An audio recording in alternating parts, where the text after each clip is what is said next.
ಹಿಂದೂಸ್ತಾನದಾಗ ಹಿಂದೂಗಳ ರಕ್ಷಣೆ ಆಗ್ಲಿಕ್ಕಂದ್ರೆ ಪಾಕಿಸ್ತಾನದಾಗ ಆಗ್ತದ? ಯಾವ ರೀತಿ ತುಷ್ಟೀಕರಣ ನೀತಿಯನ್ನ ಅನುಸರಿಸ್ತಾರೋ ಗೊತ್ತಿಲ್ಲ ನನಗೆ. ಈ ಕಾಂಗ್ರೆಸ್ ಸರ್ಕಾರ ಒಬ್ರು ಹೇಳ್ತಾರ, ಸಿದ್ದರಾಮಯ್ಯ ಮುಖ್ಯಮಂತ್ರಿ ಹೇಳ್ತಾರ, ಹಿಂದೂಗಳಿಗೆ ಏನು ಕೇಳಬೇಡ್ರಿ, ಕಿತ್ತೋಗಿರಿ ಎಲ್ಲ ಅಂತ ಹೇಳ್ತಾರೆ. ಹಂಗಾದ್ರೆ ನಾವು ಕೇಳ್ತಿದ್ದೀವಿ ಪಾಕಿಸ್ತಾನದಾಗ ಮಂದಿರ ಕೇಳುತ್ತಾರ ಅಂತ ಹೇಳ್ತಿದ್ದೀವಿ. ಇಲ್ಲಿ ಚಾಲು ಆಯ್ತು. ಇದು ಪಾಕಿಸ್ತಾನ ಪ್ರೇರಿತ ಸರ್ಕಾರ ಅಥವಾ ತಾಲಿಬಾನ್ ಸರ್ಕಾರ ಅಥವಾ ISIS ಸರ್ಕಾರ ಏನು ಗೊತ್ತಾಗೋದು. ಉಗ್ರಗಾಮಿಗಳನ್ನ ಬದಲಿಸ್ತಾರೆ, ದೇಶ ಪ್ರೇಮಿಗಳನ್ನ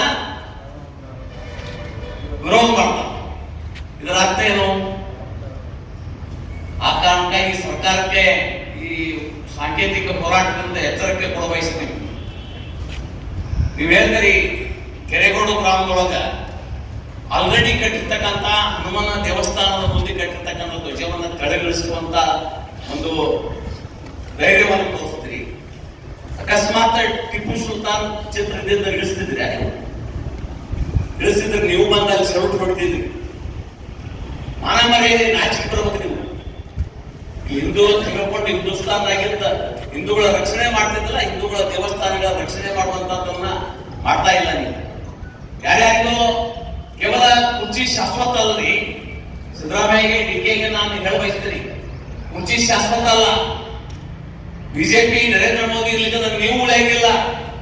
ಹಂಗೆ ಇಂದಿನ ಇತಿಹಾಸದಾಗ ಇಂಗ್ಲಿಷು ಒಬ್ಬರ ಮೇಲೆ ಹೆಚ್ಚಿಗೆ ಇಟ್ಟಿ ತಮ್ಮ ಇಸೆ ಆದ ನಂತರ ಅವ್ರು ಯಾರು ಹೆಲ್ಪ್ ಮಾಡ್ತಾರೆ ನಿಂದಿಸಿ ಕೂಡ ಹಾಕಿಕೊಡ್ತಿದ್ರು. ಆ ರೀತಿ ನಿಮಗೂ ಕಾಲ ಬರೋದು ದೂರಿಲ್ಲ. ಅವತ್ತು ನಿಮ್ಮನ್ನು ರಕ್ಷಣೆಗೂ ಸಹಿತ ಹಿಂದೂಗಳು ಬರ್ಬೇಕಾಗಿದ್ರೆ ಎಚ್ಚರಿಕೆ ಇಟ್ಕೊಂಡು ಮುಂದುವರಿಯುವಂತ ಕೆಲಸ